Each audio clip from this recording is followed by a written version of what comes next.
اللہ صلی اللہ علیہ وسلم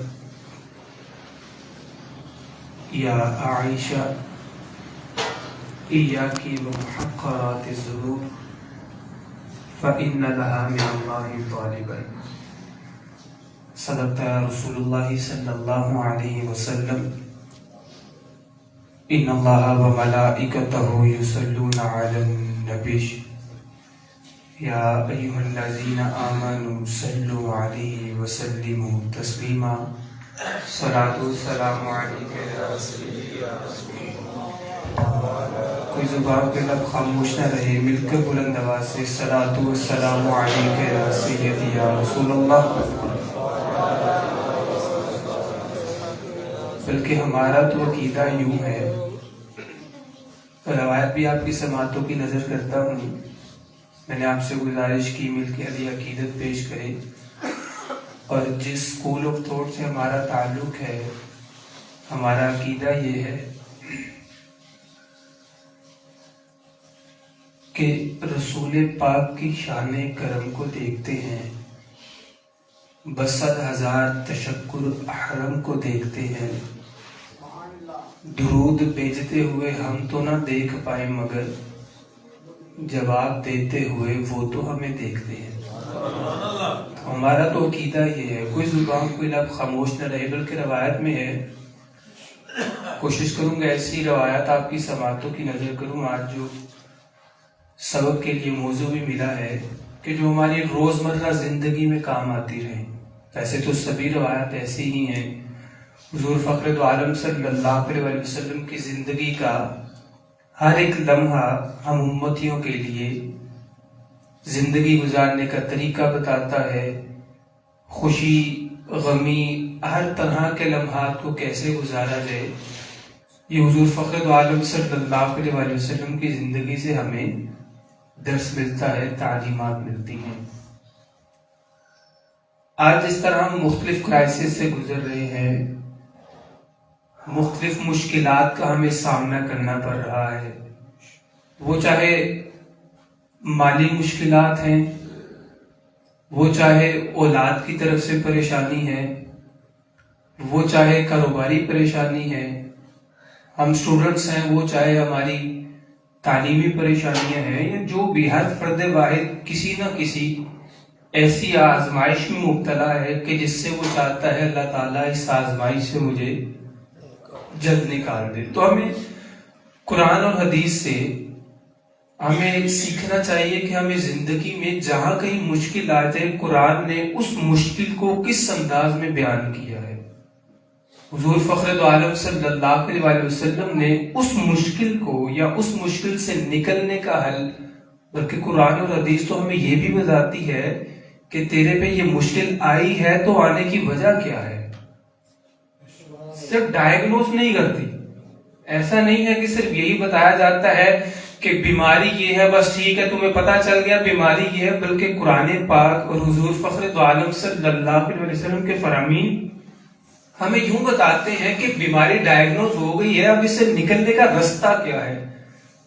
فرمایا جب تم دیکھو، مفہوم آپ کی سماعتوں کی نظر کر رہا ہوں، فرمایا جب تم دیکھو تمہیں آزمائشوں نے گھیر لیا ہے، مصیبتوں نے، پریشانیوں نے، دکھوں نے، تکلیفوں نے، بیماریوں نے. فرمایا جب تم دیکھو تمہیں آزمائشوں نے گھیر لیا ہے، فرمایا میری ذات پہ کثرت سے درود بھیجا کرو، رب اس درود کے صدقے تمہیں آزمائشوں سے چھٹکارا عطا فرمائے.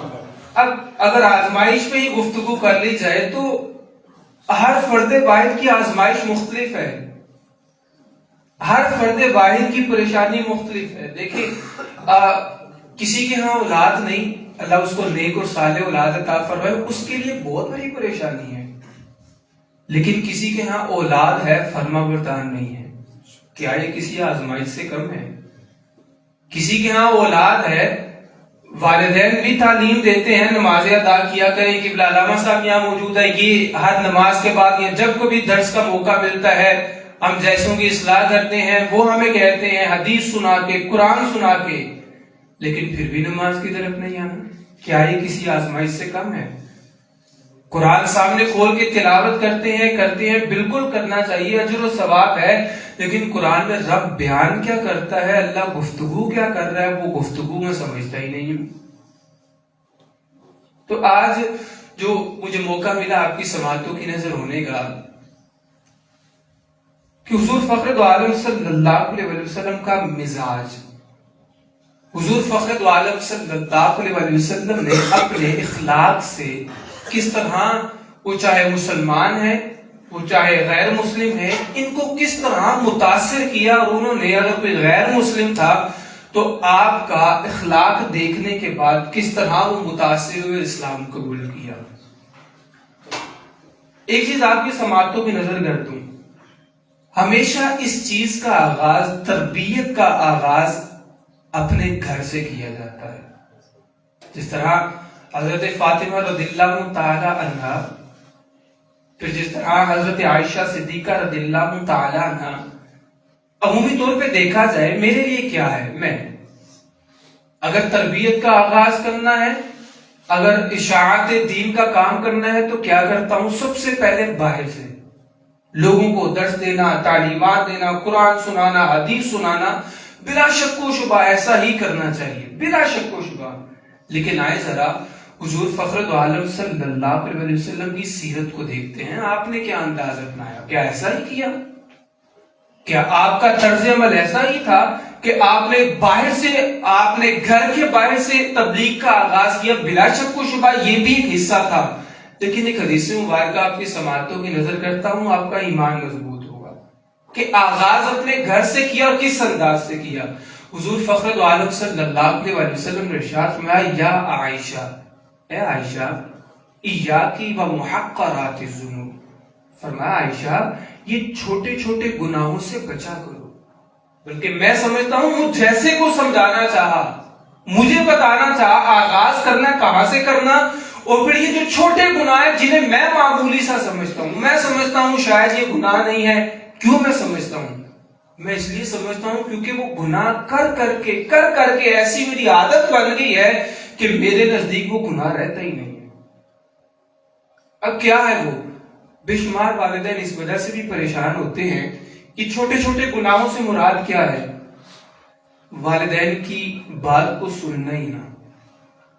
آپ میری بات کی تائید کریں گے کہ بے شمار والدین اس بات سے پریشان ہیں کہ میری اولاد میری بات کو سنتی نہیں ہے۔ ہم کچھ بات کہنے لگتے ہیں، وہ ہماری بات کو سننے سے پہلے ہی جواب دے دیتے ہیں۔ ہم کچھ بولنے لگتے ہیں، وہ ہماری بات کو سننے سے پہلے ہی ہماری بات کو کاٹتے ہیں، ہمیں ٹوکتے ہیں اور اپنا جواب ہمارے پاس رکھ دیتے ہیں۔ لیکن آئے سیرت مصطفیٰ صلی اللہ علیہ وسلم ہمیں کیا تعلیم دے رہی ہے؟ فرمایا ایاکی و محقرات الذنوب، اے عائشہ ان چھوٹے گناہوں سے بچا کرو۔ کیوں بچا کرو؟ فَإِنَّ لَهَا مِنَ اللَّهِ طَالِبًا، کیونکہ بروز قیامت تمہیں ان چھوٹے گناہوں کے متعلق سوال کیا جائے گا، تمہیں پوچھا جائے گا کہ اللہ تعالیٰ کے نزدیک یہ گناہ ہے۔ مجھ سے پوچھا جائے گا کہ بھائی یہ برائی ڈکلیئر کر دی گئی تھی، مجھ سے پوچھا جائے گا، آداب سکھائے گئے تھے، قرآن نے بتایا تھا، حضور فخر دو عالم صلی اللہ علیہ وسلم کے فرمان نے بتایا تھا، کیا بتایا تھا؟ آیا آپ کی سماعتوں کی نظر کرتا ہوں، میرے اور آپ کے نبی صلی اللہ علیہ وسلم کی بارگاہ میں ایک شخص حاضر ہوا، مفہوم سماعتوں کی نظر کرتا ہوں، شخص حاضر ہوا، عرض کرتا ہے یا رسول اللہ صلی اللہ علیہ وسلم، اللہ تعالیٰ نے سب سے بہترین چیز ہمیں کیا عطا کی ہے؟ اللہ تعالیٰ نے سب سے اعلیٰ چیز۔ اچھا یہاں اچھے اخلاق سے پیش آنے سے مراد کیا ہے؟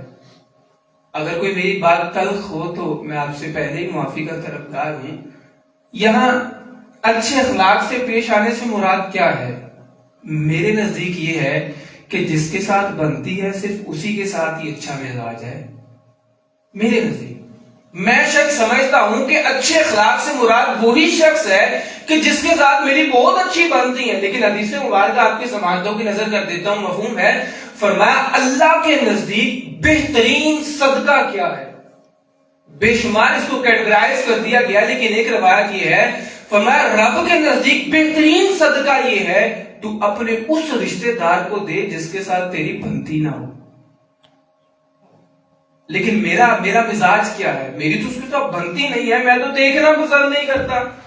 لیکن روایت مجھے بتا رہی ہے اگر اللہ کی بارگاہ میں مقبولیت حاصل کرنا چاہتے ہو، اللہ کی بارگاہ میں مقام حاصل کرنا چاہتے ہو، تو کیا کرنا ہے؟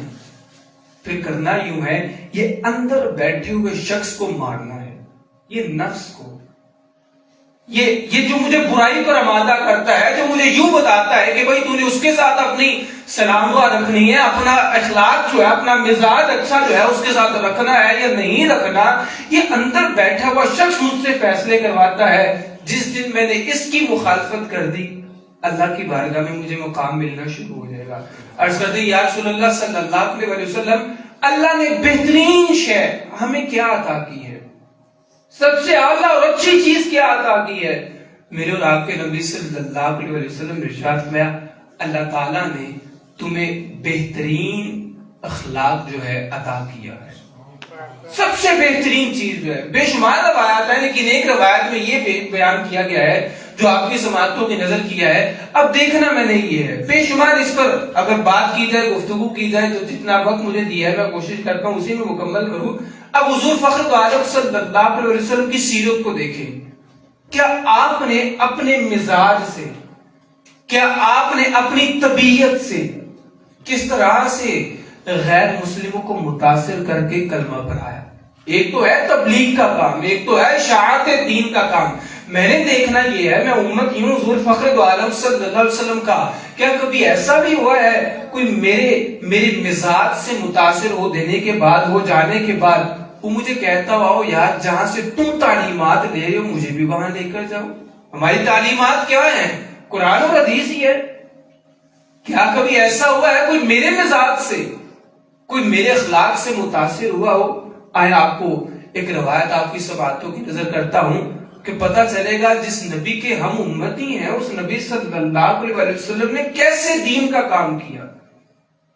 حضرت فضالہ رضی اللہ تعالیٰ عنہ، مفہوم آپ کی سماعتوں کی نظر کر رہا ہوں، ابھی اسلام نہیں قبول کیا تھا، ایمان نہیں لے کر آئے تھے.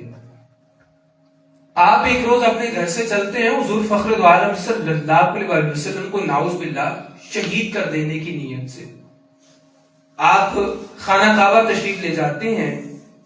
دیکھتے ہیں کہ حضور فخر دو عالم صلی اللہ علیہ وسلم خانہ کعبہ کا طواف کر رہے تھے. حضرت فضالہ رضی اللہ تعالیٰ عنہ جس قدم حضور فخر دو عالم صلی اللہ علیہ وسلم چلتے تھے ویسے ہی آپ کے پیچھے پیچھے چل رہے ہیں. دیکھنا یہ ہے کیسے لوگوں کو اپنے مزاج سے، کیسے لوگوں کو اپنے نرم دل سے متاثر کیا، اور اس کے بعد جو ہے انہیں کلمہ پڑھایا نہیں بلکہ وہ خود اس بات پر مجبور ہو گئے کہ جس نبی کا مزاج ایسا ہے، جس نبی کا اخلاق ایسا ہے، اس نبی کی تعلیمات کیسی ہوں گی. پھر حضرت فضالہ رضی اللہ تعالیٰ عنہ حضور فخر دو عالم صلی اللہ علیہ وسلم کے پیچھے پیچھے چل رہے ہیں. میرے اور آپ کے نبی صلی اللہ علیہ وسلم نے فرمایا، یا فضالہ ماذا کنت تحدث فی نفسک، اے فضالہ کیا کرنے آئے ہو؟ ابھی دیکھا نہیں تھا آپ کو، ابھی معلوم نہیں تھا کہ دیکھنے والا جو پیچھے چلنے والا شخص ہے وہ ہے کون. لیکن حضور فخر دو عالم صلی اللہ علیہ وسلم نے فرمایا، ماذا کنت تحدث فی نفسک یا فضالہ، اے فضالہ کیا کرنے آئے ہو؟ آپ خوف کی وجہ سے کام پہ. آپ فرماتے ہیں، عرض کرتے ہیں یا رسول اللہ لا شیء، میں تو کچھ بھی نہیں کرنا ہے، ابھی ایمان نہیں لے کر آئے تھے، اسلام قبول نہیں کیا تھا، لا شیء میں تو کچھ نہیں کرنے کے لیے آیا. حضرت امام دو عالم صلی اللہ علیہ وسلم نے فرمایا، اے فضالہ آپ کرنے کے لیے کچھ آئے ہو؟ حضرت فضالہ رضی اللہ تعالیٰ عنہ لے کر کیا نیت آئے تھے، لیکن جب دیکھا مجھے دیکھا بھی نہیں ہے، جانتے بھی نہیں ہے، باوجود اس کے مجھے پوچھ رہے ہیں ماذا کنت تحدث فی نفسک یا فضالہ، کیا کرنے کے لیے آئے ہو؟ حضرت فضالہ رضی اللہ تعالیٰ عنہ آپ فرماتے عرض کرتے ہیں، اے اللہ کے نبی میں اسلام تو نہیں قبول کر کے آیا تھا، لیکن آپ کے اس مزاج سے متاثر ہو دینے کے بعد میرا دل کہتا ہے مجھے آپ کلمہ پڑھائیں. لیکن روایت کے الفاظ ہے، حضور فخر دو عالم صلی اللہ علیہ وسلم نے آپ کے سینے مبارک پر اپنا ہاتھ مبارک رکھا. اپنا ہاتھ مبارک رکھنے کے بعد آپ کو کلمہ پڑھایا. اس کلمے کا فائدہ کیا ہوا؟ جب وہ باہر نکلے حرم کی حدود سے، بیت اللہ شریف سے جب باہر نکلے تو جب اندر آ رہے تھے ایک خاتون کو بٹھا کر رہے تھے، جب باہر نکلے وہ خاتون آواز دیتی ہے فضالہ، حضرت فضالہ رضی اللہ تعالیٰ عنہ دیکھتے نہیں ہیں، وہ خاتون پھر آواز دیتی ہے، صدا دیتی ہے، پکارتی ہے، لیکن حضرت فضالہ رضی اللہ تعالیٰ عنہ دیکھتے نہیں ہیں۔ روایت میں لکھا ہے بے شمار مرتبہ صدائیں دینے کے بعد حضرت فضالہ رضی اللہ تعالیٰ عنہ فرماتے ہیں، کیا فرماتے ہیں؟ یا اللہ علیک بالاسلام، اے پکارنے والی خاتون، جانے والا فضالہ بے شک اور تھا، لیکن بارگاہ مصطفی صلی اللہ علیہ وسلم سے جو پلٹ کر آ رہا ہے یہ وہ فضالہ نہیں کہ جو جا رہا تھا تو بدکاری کرتا تھا، جو جا رہا تھا اللہ اس کے رسول صلی اللہ علیہ وسلم کی نافرمانی کرتا تھا، ایک نبی کو شہید کرنے کی نیت سے جا رہا تھا، لیکن جو بارگاہ مصطفیٰ صلی اللہ علیہ وسلم سے ہو کر آ گیا ہے وہ فضالہ یہ ہے، اس کا دین یہ کہتا ہے یا واللہ علیک والاسلام، میرا دین تجھ سے بات کرنے سے، میرا اسلام تجھ سے بات کرنے سے، میرا رب تجھ سے بات کرنے سے منع کرتا ہے۔ اب یہ سب کس طرح سے ہوا، کیوں ہوا؟ یہ آپ صلی اللہ علیہ وسلم کا مزاج ہے، یہ آپ صلی اللہ علیہ وسلم کا اخلاق۔ کیا ہم سے بھی ایسے کوئی متاثر ہو رہا ہے، یا مجھ سے اپنے جو ہیں وہ دور ہوتے چلے جا رہے ہیں؟ کیا اب دیکھنا میں نے یہ ہے حضور فخر دو عالم صلی اللہ علیہ وسلم کی تعلیمات ہمیں کیا سکھا رہی ہیں، حضور فخر دو عالم صلی اللہ علیہ وسلم کے اصحاب نے ہمیں کیا بتایا، ہمیں اصحاب نے زندگیاں گزار کر بتایا ہے، آپ کی تعلیمات، آپ کی اصحاب کی زندگیوں کی ہسٹری ہمارے سامنے ہے۔ تو آج مجھے اور آپ کو ضرورت اس بات کی ہے کہ میرے لیے، آپ کے لیے حضور فخر دو عالم صلی اللہ علیہ وسلم کی زندگی ایک بہترین نمونہ ہے، زندگی گزارنے کا طریقہ ہے، آزمائشوں سے نکلنے کا حل ہے، پریشانیوں سے نکلنے کا حل ہے۔ لیکن ایسا نہیں ہے کہ حضور فخر دو عالم صلی اللہ علیہ وسلم کی سیرت کی ہم انالیسس صرف اسی وقت کریں، آپ کی زندگی کا انالیسس صرف اسی وقت کریں، صرف اسی وقت آپ کی زندگی کو، آپ کی ہسٹری کو پڑھیں جب مجھ پر آزمائشیں ہوں۔ ایسا نہیں ہے۔ فرمایا حضور فخر دو عالم صلی اللہ علیہ وسلم نے، اگر تم چاہتے ہو کہ تمہاری دعائیں قبول ہوں، ہر فرد واحد چاہتا ہے، فرمایا اگر تم چاہتے ہو تمہاری دعائیں قبول ہوں تو جب اللہ تمہیں خوشی عطا کرے تو تم تب اللہ کی بارگاہ میں آ جایا کرو، اللہ آزمائشوں میں تمہاری دعاؤں کو قبول کرنا شروع کر دے۔ آپ کا مزاج کیا تھا؟ آخری حدیث مبارکہ سنا کے گفتگو مکمل کرتا ہوں کہ آپ اپنے ساتھ رہنے والوں کی تربیت کیسے کیا کرتے تھے۔ اب اس میں میرے لیے بھی درس ہے، اگر میں ایک ٹیچر ہوں تو میں نے اپنے اسٹوڈنٹس کی تربیت کیسی کرنی ہے، بے شمار والدین یہاں تشریف فرما ہے، انہوں نے اپنی اولادوں کی تربیت کیسی کرنی ہے۔ میں اس بات کو جانتا ہوں آپ سب علم میں، عمل میں مجھ سے بہت اچھے ہیں، لیکن میرے سبق کا حصہ ہے کہ روایت کہ آپ ساتھ رہنے والوں کی تربیت کیسے کرتے تھے۔ ایک روز حضور فخر دو عالم صلی اللہ علیہ وسلم نے حضرت ابو ہریرہ رضی اللہ تعالیٰ عنہ کو فرمایا، یا ابا ہریرہ، اے ابو ہریرہ، مر اہلک بالصلاۃ، اپنے گھر والوں کو نماز ادا کرنے کا حکم دو۔ دیکھیے گا انداز کیا تھا تربیت کا۔ لیکن آج ہماری سوسائٹی میں ایسا ہوتا ہے یا نہیں ہوتا، آپ مجھ سے بہتر سمجھتے ہیں۔ ہمارے ہاں ہوتا کیا ہے، رمضان مبارک میں مساجدوں میں بے شمار رش ہو جاتا ہے، ہونا چاہیے، بالکل ہونا چاہیے۔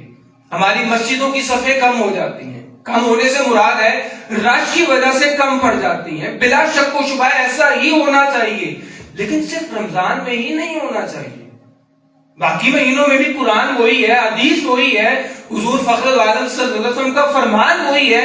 لیکن جو بات آپ کی سماعتوں کی نظر کرنے لگا ہوں، اگر میں 5 وقت کی نماز ادا کرتا ہوں تو رمضان میں جو نمازی نماز کے لیے، جو ینگسٹرز، جو جوان نماز ادا کرنے کے لیے آنا شروع کر دیتے ہیں، میں ان کو حقیر نگاہوں سے دیکھتا ہوں۔ میں جناب اچھے لوگ ہیں، اللہ آپ کو لمبی زندگی، صحت والی، ایمان کے ساتھ عطا فرمائے، لیکن اگر میں حقیر نگاہوں سے دیکھتا ہوں، کوئی اگر چل کے آ گیا ہے، ہم اگر سینے سے لگاتے ہیں، کیا پتا اللہ میرے اس عمل کی وجہ سے اسے پکا نمازی بنا دے، تو یہ اجر کس کو ہے؟ کیا پتا میرے اس عمل کی وجہ سے اگر وہ والدین کا نافرمان تھا، وہ ادب کرنے والا بن جائے، کسی برائی میں مبتلا تھا، اس برائی سے نکلنے کے لیے راستے تلاش کرنے شروع کر دے۔ تو حضور فخر دو عالم صلی اللہ علیہ وسلم کا تربیت کا انداز کیا تھا؟ فرمایا، اے ابو ہریرہ، مر اہلک بالصلاۃ، اپنے گھر والوں کو نماز ادا کرنے کا حکم دو، انعام کیا ملے گا؟ فَإِنَّ اللَّهَ يَأْتِيكَ بِالرِّزْقِ مِنْ حَيْثُ لَا يَحْتَسِبُ، فرمایا نماز ادا کرنے کا حکم دو، رب تمہیں پھر وہاں سے رزق عطا فرمائے گا جہاں سے تمہارا وہم و گمان بھی نہ ہوگا۔ یعنی انداز یہ تھا سمجھانے کا، اور پھر انعام یہ تھا، فرمایا اگر عمل کرنا شروع کر دو گے پھر اللہ تمہیں وہ نعمتیں عطا فرمائے گا، وہ رزق عطا فرمائے گا۔ پھر یہاں میں ایک بات آپ کی سماعتوں کی نظر کر دوں، حدیث میں یہاں مراد رزق ہے، بیان رزق کیا گیا ہے، لیکن ہر شخص کے لیے رزق کی ڈیفینیشن اور ہے، ہر شخص کے لیے رزق کی تعریف اور ہے۔ کیا اور ہے؟ میرے نزدیک شاید رزق کا مطلب یہ ہو پیسہ، کھانا پینا، اور ممکن ہے کہ علامہ صاحب کے نزدیک رزق کی ڈیفینیشن یہ ہو علم، ان کو علم کی طلب ہو، مجھے شاید پیسے کی طلب ہو، کسی کو اولاد کی طلب ہو، کسی کو اچھے عہدے کی طلب ہو، جو بھی ہے ہر کسی کے نزدیک رزق کی ڈیفینیشن ہو رہا ہے۔ فرمایا تم نماز ادا کرنی شروع کر دو، اللہ پھر تمہارے رزق کو وہاں سے ادا کرنا شروع کر دے گا جہاں سے تم سوچ بھی نہیں سکتے۔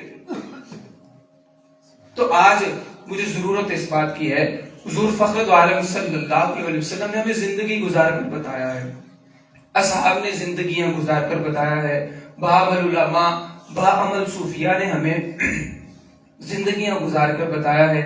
دعا ہے اللہ تعالیٰ مجھے اور آپ کو صحیح معنوں میں دین سیکھ کر سمجھ کر ان باتوں پر عمل کرنے کی توفیق عطا فرمائے۔ ہماری نہ